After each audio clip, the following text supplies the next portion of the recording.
All right, looks like we are live on Facebook. Welcome, welcome. Hey, Maya, welcome. How are you?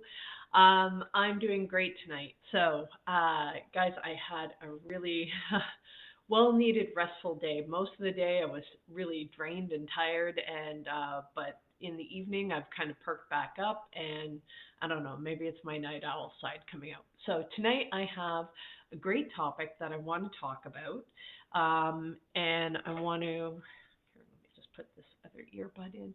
Um, I want to talk about peer pressure and the differences of good peer pressure and bad peer pressure, and how you can leverage it and use it to your advantage, and when to draw boundaries with it.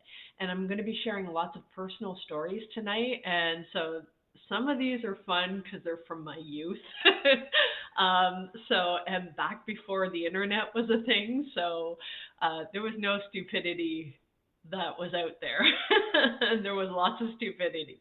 So it's going to be a fun night tonight, and I'm really going to enjoy sharing this. So if you're on Facebook, go ahead, tap hashtag live so I know that you're with me. And if you are on TikTok, tap the screen, share the live. This is going to be fun, a little bit of embarrassing stories. So should be fun to go through.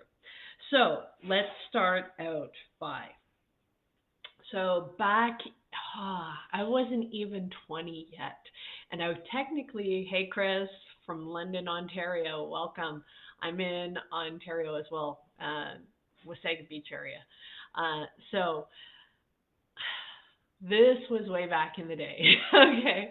I was not old enough to be drinking yet. I was maybe 18, but I was working full time. And so the people that I hung around with, they were in their mid 20s to early 30s. And then there were a couple of the older guys that were in their 40s, right? And I worked midnight, and I worked in a warehouse so it was like there was only one other girl, and she was on afternoon shift, and it was just when we did a shift change that I would connect with her, right? So I was the only girl. No, actually, there was one other girl on out in the warehouse. She drove tow motor, and her and I became friends. But so I was the only girl working on a shift with a bunch of guys, young guys, older guys, and we played euchre during our lunch breaks, and we had two 20-minute breaks. So we just like go in there and we play euchre really fast, and it was like a lot of fun. And so I totally had a crush on my euchre partner, of course, but he was way older. But he had bit of a Smokey and the Bandit kind of look. He wore a cowboy hat, really good looking guy. And I was totally crushing on him. I'd park close to him. I'd time it so that I'd come into work when he came into work, and then a bunch of us. And the reason why I kind of felt okay hanging out with all these guys, first of all, I was completely oblivious that anybody liked me. So that wasn't the thing. And the one guy that I did like, he didn't like me. So not in that way anyway. He liked me as a friend and a euchre partner. Um, but I totally crushed on him. I followed him around everywhere. And I did a lot of stupid things. Just so that I could be closer with him. And including so one of the things that we did is because we worked midnight shift, and when we'd finish the shift, just like if you were working day shift, you'd go out and maybe go have a drink or something like that. So there was this little restaurant around the corner that we used to go to, and they would serve us beer in milkshake cups because it was like 8 in the morning. But for us, it was after work, and everybody else, it's like you're not allowed to serve alcohol until lunchtime, right? So we would go to this breakfast place. We'd have breakfast, drink a bunch of coffee, drink some beers, and then we'd go home and we'd, you know, just get up and go to work the next night for the midnight shift, right? So I this was a normal thing. And then a couple of times, because I've been hanging out with the guys so many times, they just kind of considered me one of the guys. And they invited me out to go party with them. And so I'd go, we went to a couple of different places and we'd go out. And I was underage. I technically couldn't be in bars. So sometimes we'd start out at a house party. And then a couple of times, this is where the embarrassing part comes. And keep in mind that this is stuff because I didn't have those kind of boundaries. These were my friends, they were the guys that I hung around with. They invited me to come along with them to the strip joint. So I did that. And that was quite the experience. Very, very awkward. But in doing that, it's like I got to see the guys in a different light that I had never got to see them before. And I made the mistake because one of the things that these guys would do is anybody was new, they'd goad you on to see, like, challenge you, see how much you could drink. Can you hold up? Can you keep up? Like, and I wanted to prove that I was one of the guys, like a dumbass. And I drank way too much, way too much. And like I said, I wasn't even 19 yet. So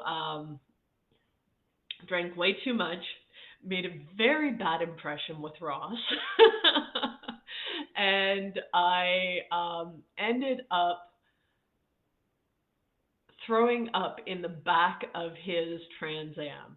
And somebody had to drive me home, and I couldn't remember where I lived, and they had to look up my address. And I didn't know any about this. I didn't know what getting blackout drunk was. I didn't have any experience with this. I was just trying to keep up with the guys. So this is an example of bad peer pressure. So I was going along, I was doing what the Romans do. When in Rome, do as the Romans do. So I was drinking and trying to keep up with these guys one for one, doing beer, tequila shots, uh, zombies. Zombie, oh my God. And fortunately, my brother happened to be coming out of the building when they brought me home, and he managed to get me upstairs safe. And then when I went into work that Sunday night, because this was a Friday, so everything was good, other than me throwing up in my crush's car, which was not making a good impression. I walk into work Sunday night, and the guys start laughing at me, and they're like, "So, Tina, do you know where you live now?" And I'm like, "What?" I'm like, "Of course I know where I live. What's wrong with you guys?" Like, "Well, you didn't know on Friday." I was like, "Oh my God." And then they proceed to tell me some of the stuff that happened. And I got this little flash of seeing Ross over by the door of the bar that we were at, shaking his head, going, "You guys drive her home."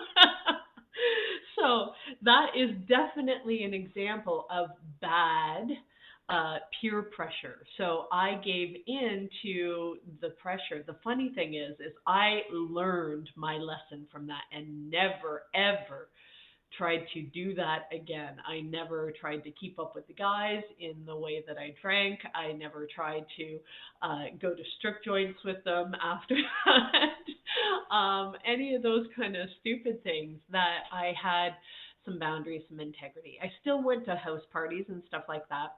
And the funny thing is they didn't do this just with me. They did this with anybody who was new to the group. It was like an initiation thing. And it's funny because there was this guy that had come, and he was new, and he was doing the same thing. He wanted to show that he could keep up, and I was just like, "Don't do it, man, don't do it." And he's like, "No, no, I can do it. I can totally keep up."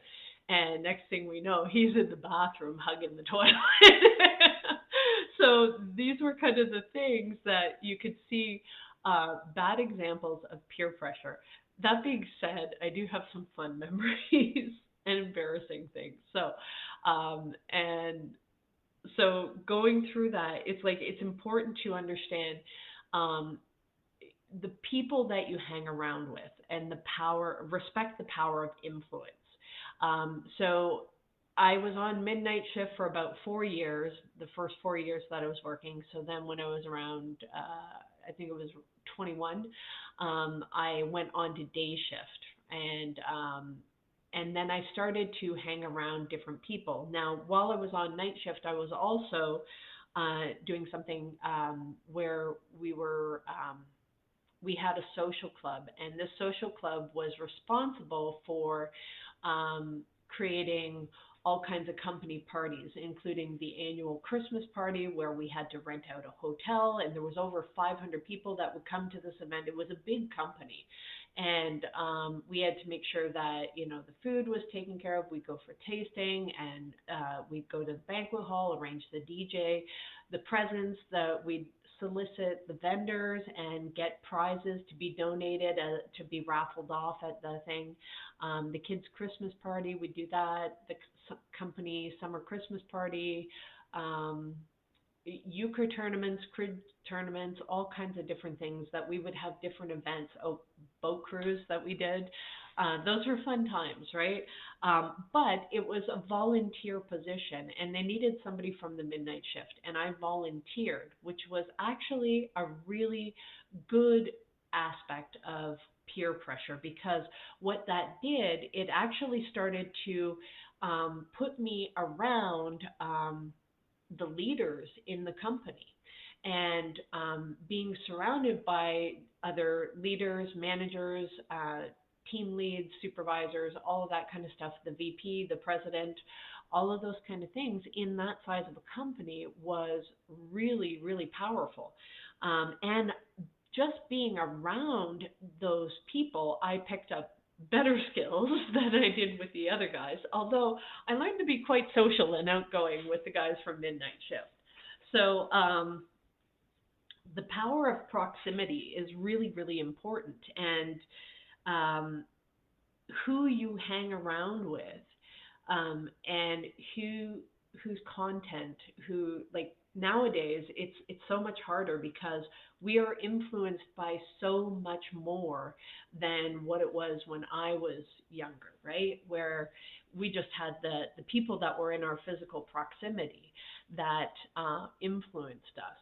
And sometimes that was a good thing. Sometimes it was a not so good thing because you didn't have a whole lot of choice. You didn't have a whole lot of variety of who you could be around, depending on where you lived, if you were from a smaller town, or if you worked in a big company. Myself, I was isolated with the number of people that were on midnight shift. Compared to when I went to day shift, I started to meet so many more people. I started to become much more active, not only at work, but also in my personal life. And I was able to attend recovery groups, and I'd go out with friends and things like that, where it was much harder when I was on midnight shift. So learning who you surround yourself with is really, really powerful. And the act of volunteering to put yourself in uncomfortable positions and starting to learn that, that was actually the reason I share that, is although I could do that no problem at work because it was a very clear structure, it was a lot harder for me when it was just sheerly a social situation where I was meeting people. If I didn't have some sort of common ground with them, that was a lot more challenging, and that would increase the anxiety that I felt. So I noticed the difference between whether you can't do something or whether you won't do something. So sometimes it's not that we can't do it, it is we won't do it. So if we have evidence of particular situations where we are able to speak to a stranger, like maybe it's part of your job and you have to, answer calls or make calls to people you don't know and stuff like that, and you can do those ones no problem. But then when it comes to a social situation, it becomes a little bit more awkward because now you don't have a frame of reference to work that around. So one of the ways I found to cope with it, and some people may say that this kind of errs on the side of workaholism, but I volunteered. And I do that pretty much in any social situation that I'm in. Even if it's a house party, you will find me in the kitchen helping the host clean up and do different things because that helps me feel useful and then I don't feel like a nuisance. So that was one of the ways that I helped to mitigate my anxiety of just finding other ways to make myself useful and be productive. As long as I was productive, I felt okay. Now, flip side of that, that can be a problem if it goes to an extreme where you feel like your only value is because of the work that you do. Try losing your job and seeing how much value you have. You have to dig in and find another way to value yourself other than getting the validation from other people because they said that you did a good job. And having to learn to do that for yourself is a whole other level of inner work. So going back to the situation of power is or proximity is power, and the opportunity where you can actually learn the most. So I would highly recommend volunteering wherever possible just to have more exposure to being able to get to know other people. And I usually do that in any particular situation that I'm new in.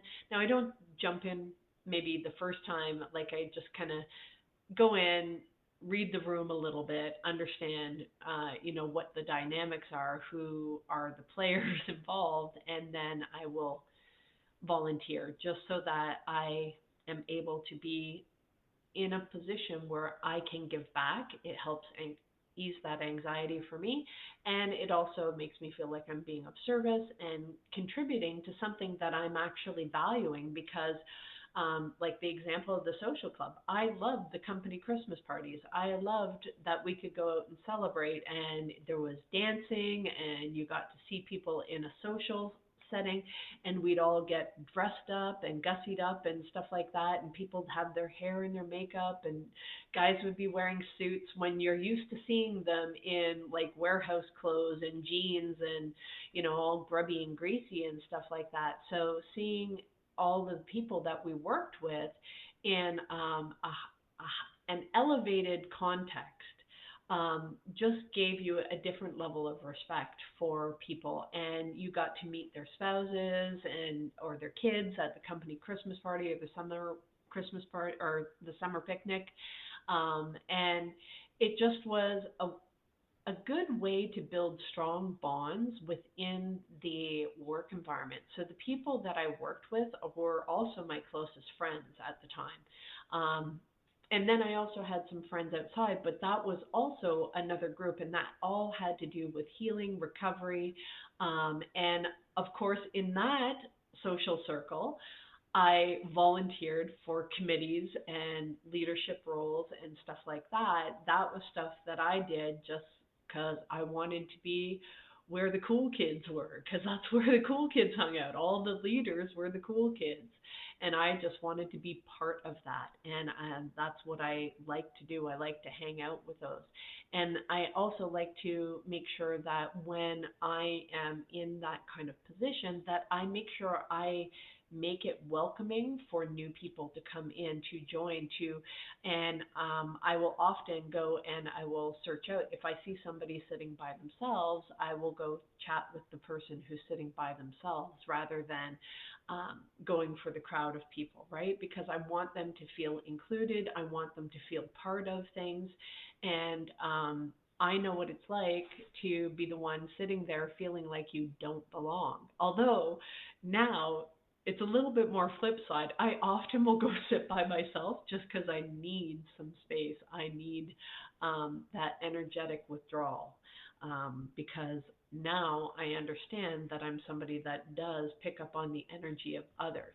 But I also feed that energy back to people. So what ends up happening is people often feel uplifted because I'm excited to see them. They are excited because I'm excited. And then there's this whole flow of energy that ends up feeling really, really good.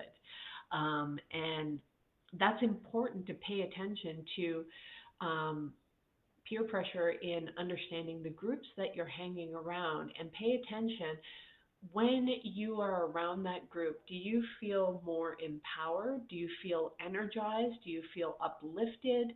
Do you feel like you come away, you feel good? And then there's other places that you might go to, or maybe it's even within the same company. Maybe you meet with a different team and they just have this different energy. Doesn't mean it's bad, it's just a different energy, and they operate in a different way. They have their own inside jokes, their own way of dealing with things, and maybe it doesn't quite resonate with your group. And I've had that, other people feel that way about our groups. So, but pay attention when you come away from a particular group, whether it's an individual or a social setting or a work setting or something like that. How do you feel afterwards? Do you feel better about yourself? Do you feel uplifted enough that you feel like, you know what, I can take on more challenges. I can try new things. I can do things. Or do you come away going, I'm never going to be able to do that. Oh my God, I suck. I'm terrible. They're right. Look how awkward I was.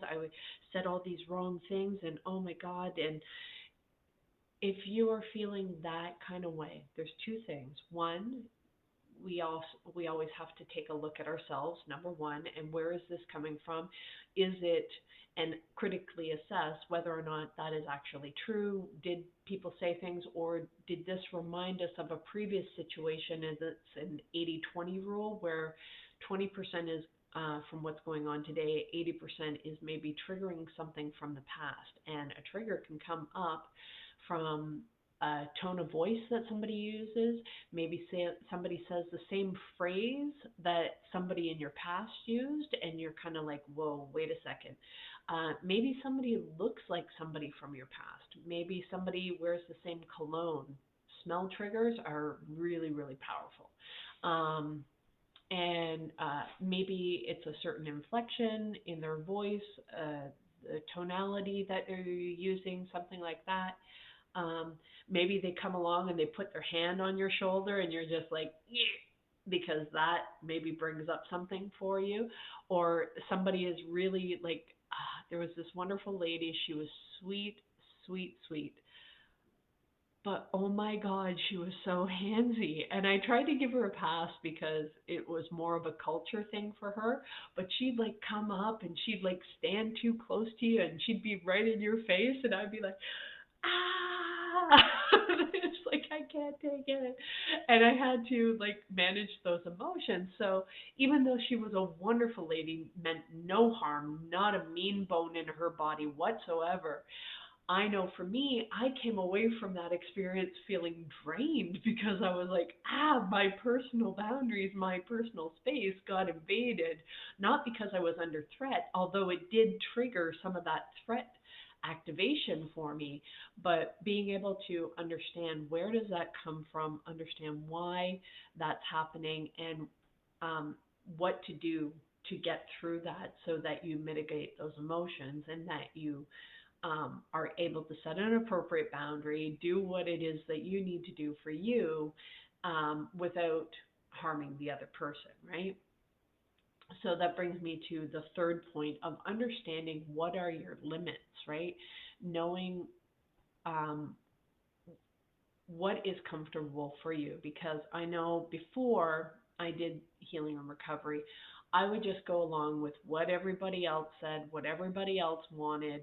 And to a certain degree, I will often let a lot slide that I don't have a whole lot. But I'm much better now than I used to be, of kind of recognizing when I'm like, oh, okay, I've kind of actually hit my threshold and I know I need to go recharge my battery. And it's not a personal thing. Before, I used to feel guilty that there was something wrong with me, that I didn't want to socialize, that, you know, that I was, people didn't like me. I would tell myself all this wild stuff. And now I'm at the point where it's like, no, I'm depleted and I know what I need to do for me, and I'm just going to go do that. Now, before, if people would get their nose out of joint about that, they'd get upset about that, they'd take it some sort of personal way. Some people would actually take that as a personal slight. And before I used to try to explain myself and try, which if you're trying to explain to somebody who's very extroverted and you're introverted and you're trying to explain to them, I just needed to go recharge. They do not fucking understand you whatsoever. They're like, huh? What? What do you mean you wanted to be alone? Are you sick? Like, do you not like us? They take it personally. And when that kind of clicked for me, I'm like, oh, you take it personally that I've withdrawn my energy. And with a good friend of mine, I had to let her know that it's like, no, it has nothing to do with me not wanting to be around you. I just hit my threshold that I now have to, it's kind of like a video game character, like on World of Warcraft. If you play any of the characters that have a mana bar, an energy bar, right? So you have your health bar and then you have your energy bar, where your health looks good, everything's all good, but if if your mana bar is depleted, you cannot perform the magic tricks that you need to be able to do. And for introverts, having to socialize is like performing a bunch of magic tricks. And eventually we're going to run out of tricks. And now we need to go recharge our mana. And so that's kind of what ends up happening for introverts. Same thing with like if you put somebody who's extrovert. If they are alone too long, they get like really agitated and they need to go out, they need to socialize. And I'm like, I could go literally months. And it's like, yeah, I guess I haven't been outside. I should probably go visit some people. I should probably go talk to some people or something like that. And you know, it's a matter of now understanding my limits, making sure that I communicate in a way that is effective for other people so that they understand. They don't, like, if they know me, then they know that that's just what I'm doing. But if I'm new to them, I have to be aware that they may not think the same way that I do. And they may see it as a slight. And they may try to pressure me into being more like them, which is funny because introverts don't typically pressure extroverts to be more like us. But we just ask for awareness. Can you give us a little bit of tolerance? Can you give us a little bit of grace? We'll be back. We do like you. We will socialize again, but we just need to recharge. And before, I used to feel so guilty for doing what I actually needed to do for myself. But it's doing that inner work and becoming aware of what you actually need and honoring that and being able to take the action that you need to take for you. And this was something that I learned a lot from being around leadership, because I can promise you, people that are in a leadership position, they understand that they need to take care of themselves, because if they go down, their team goes down. And they need to find that balance of being of service for the team, yet also taking care of themselves in a good way so that they don't go down for the count, because they don't want to leave their team without that support, without that lead, right? Not that you have to micromanage or anything like that, but your team needs to know that you're available for them if they need you. And getting to that balance is important as well. So, good peer pressure, hanging around people that'll help expand your awareness, help expand your ideas of what is possible for you. Yet also understanding, don't twist that, don't take that to the point where you end up beating yourself up where you're not good enough or anything else like that. So finding that balance, that middle ground, getting involved, volunteering, socializing, doing those kind of things, whether that's online or in person, just being around different people that help bring your energy up, that help give you that sense of well-being, that you are, that being around them causes you to feel like, you know what, I can actually do more. Wow, I didn't think of it that way. And but if you feel like you're always being push and you're resistant, then that's not a good thing, because now this could start to easily teeter on to a bullying kind of situation. So push in a healthy way. In fact, I think push is probably a bad word in that way. Uh, People can give you a nudge, but they don't do it by telling you that you should do this. Just you being around them, watching how they operate, will be enough to pull you forward. That is the difference. You don't have to push people. In fact, it's probably not that great. Now, depending on the level of relationship, right? So sometimes, but this should be used extremely sparingly. You give somebody something to be more afraid of. And I've used that tactic before. I used that to teach my ex-husband how to drive, and I gave him something to be more afraid of than driving the car, which was me. It's kind of scary. So you can do that, but I would say use that sparingly.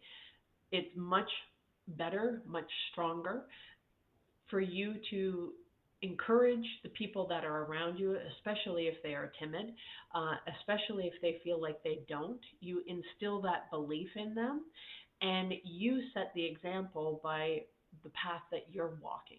And also being transparent about your mistakes so that they don't feel so bad when they screw things up. Because otherwise, if you only show them the good side, then they look at you and go, I'm never going to be that good. And that was actually a sales trick that I learned when I was doing party light candles. I was selling party light candles, and I was so like, when I got in, I read all of the literature, I understood all of the candles, I knew exactly where everything was in the catalog, and if people were looking, it's like, what, where's this type of candle again? I'd be like, oh yeah, it's on page 23 on the left hand side, and people would be like blown away. And that became a problem because part of the pathway to growth and growing your sales, yes, you had your personal sales for the parties that you actually did, but the way that you actually grew your business was by recruiting other people so that they could make money like you were making, and they they could do presentations, and part of your job as a leader was to train them and help them understand how to do more sales. And I did this stuff in my like 20s for fun as my side hustle part-time thing, and I never really put any of these things on any of my resumes because these were just the fun things that I did. So I did outreach, I talked with people when I was doing um, you know candle sales and stuff like that. But I got stuck when it came to recruiting and leadership. One was because my presentations were too flawless. And it wasn't until my leader, she happened to be at one of the parties with me, and she heard one of the guests say, oh, I could never do it like Tina does it. And she was like, you actually have to deliberately make some mistakes so that they feel like they can do it too. And I that was really challenging for me to actually have to practice making mistakes in the presentation and how I did things and how I goofed things up and made it so that it was more accessible, that other people could see themselves in that role. And in doing that, I actually learned the value um, of making sure that you can replace yourself. Do not do your job so perfectly that everybody else is looking like, oh, I could never do that. Oh my God, they're so amazing at that. Two things. Even if you're in a corporate environment, you definitely don't want to do that, because if you've gotten yourself to you are so irreplaceable in that role, nobody knows that role like you. Well, yes, it might give you some job security in the company, but here's two things that are going to happen. Number one is they're going to look at you and you will never get promoted for anything else because they need you in that role because they cannot find somebody else that can do the job like you. And now you're screwed, you're stuck, and they won't tell you that stuff. They can't tell you that kind of stuff. And if it ever gets to a point where the company actually needs to either eliminate that role or transition it to a different team or something like that, and you're now stuck in that role, I've had this experience where you get transferred over to that new team. That new team really didn't want to inherit this new body. They just wanted the control over the tasks. And now that team has to find ways to get rid of you because they don't want you on that team. And they don't want anybody from that other team. I had that experience. And that was not a fun experience because it didn't matter what I did right. The the role was they needed to eliminate that extra headcount that they had to take on. And in order to do that, they actually had to prove that I wasn't good at what I was doing. So they made me report into somebody. Everybody else on the team reported into the main manager, but I had this side manager that really didn't know what he was doing, which really irritated me because I was highly competent in that role. And the poor guy, I remember him feeling so bad because he got frustrated with me and he's like, I don't even know why they made you report to me because he was scared of me. And I was like, and it was like technically a demotion. So there were a series of things, shitty things that ended up happening. And I felt bad for the guy because I did like him when we worked together when we weren't on the same team. But having to report into him, that was a whole other ball game. And he clearly had not led before. So there were definite challenges and stuff like that. But understanding and respecting the power of influence and always being able to be in a place where you can actually replace yourself. And in any role that I go into, I always look to do that. I look to, even if I'm planning on staying with the company, I look to create a succession path.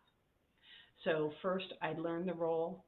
Second, I become competent at the role. Third, I become excellent at the role to the point where I can train somebody else and I make improvements and efficiencies within the role. And then I'm looking for what is my next challenge. And that is how you truly create more value for yourself. And I learned this not because I was taught this so much directly, although there were different projects where we kind of had to learn those things. But learning to do that kind of stuff in any role that you're in actually makes you much more valuable. Um, Downside of it is you're probably more than likely going to have to walk away from a job rather than get fired because they can see you in different areas. And that takes a lot of courage to be able to do that. And it also takes a whole lot of ownership to be able to walk out knowing that you have the confidence to do something more and to get yourself back on your feet should things go wrong. And that's always a challenging thing because sometimes some of the hits that you can take or some of the falls that you have, they knock the wind out of your sails and it can be challenging to pick yourself back up. But knowing what it is that you need, surrounding yourself with the right people so that you're leveraging peer pressure in the right way, that you are surrounded by people that believe in you, that encourage you, that uplift you, and they set a good example. They're not doing it because they need something from you. They believe in you. You're getting the privilege to hang around with them and they are walking the walk, right? So it's not anybody having to push you, that you're sitting there, you're observing them, you're liking what you see and you feel encouraged to do the same. That is a good healthy peer pressure environment to be in. If you're around people that are pushing you and pushing you and pushing you, that is not a good thing, right? People have to want to be able to do this. The pull from within is so much more powerful than the push. Okay? because what ends up happening is it can push people out, that they're like, I don't like being pushed around. And anybody who is a leader doesn't like being pushed around. They like being inspired, they like being challenged, they like feeling like I can do more. They love that, and they usually do. And they will gravitate towards environments that will bring that energy out with them. And so if you find that you are in environments where you are feeling like you need to shrink, you need to pull back, you need to, something's off here, right? Then pay attention to that. That is important. Now, it doesn't necessarily mean that the environment is bad. It just might mean that's too big of a step outside of your comfort zone right now. That's okay. You just may need to pull back, recharge a little bit more, and then step back in.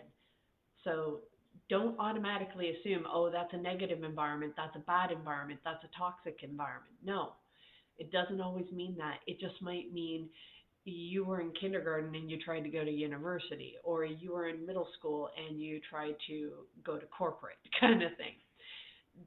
That's all it means. So understand where you're at, or it may mean you have a personal bandwidth capacity right now that is not as strong as it used to be, and you need to get yourself to that level where you feel stronger again. Um, it's kind of like if you haven't been to the gym for a while, don't go with the heaviest weights. You have to build yourself back up, kind of thing, right? So it's learning your limits, understanding, and adjusting accordingly, adjusting in real time what it is that you actually need so that you can move forward without injuring yourself, just like you would at a gym. Just because everybody else around you is, lifting 100-pound weights and, doing all kinds of crazy gymnastics at the gym, and they're able to do all kinds of things, but you're still at like 10-pound dumbbells, and that you're good. A couple of those, and you're good to go, right? Um, Understand where you're at, and don't be afraid to adjust the exercises so that you can still get the benefit, still learn from it, still grow from it, but you are allowed to decide the pace. Okay? So hopefully you guys found that helpful. The three things: volunteer, get yourself around people that lift you up, power of proximity. The more leaders that you can get around, the better, because leaders are often growing and they're always looking for new challenges and all of those kind of things. And don't forget to still be around, some of those juniors that aren't leaders yet, but they're curious, and invite some of those quieter people into your group. Give them the opportunity to come out of their shell. Take them under your wing. Pour your belief into them and build them up, and then always paying attention and learning your own limits of what it is that's okay for you, and being okay with doing what you need to do for you, what's best for you, and because that is all part of the process of becoming a leader, right? So, guys, hopefully you found that helpful, and you enjoyed some of the stories that I shared, some of the embarrassing things. If you are just jumping in now and you want to go back and hear what those embarrassing stories were, I invite you to go to my YouTube channel, Coach Tina B 125. I will be uploading those. So make sure you subscribe on the channel so that you can get notification when I have uploaded a new video. Okay? So guys, I hope you have a great night, and we will see you again tomorrow. Take care. Bye.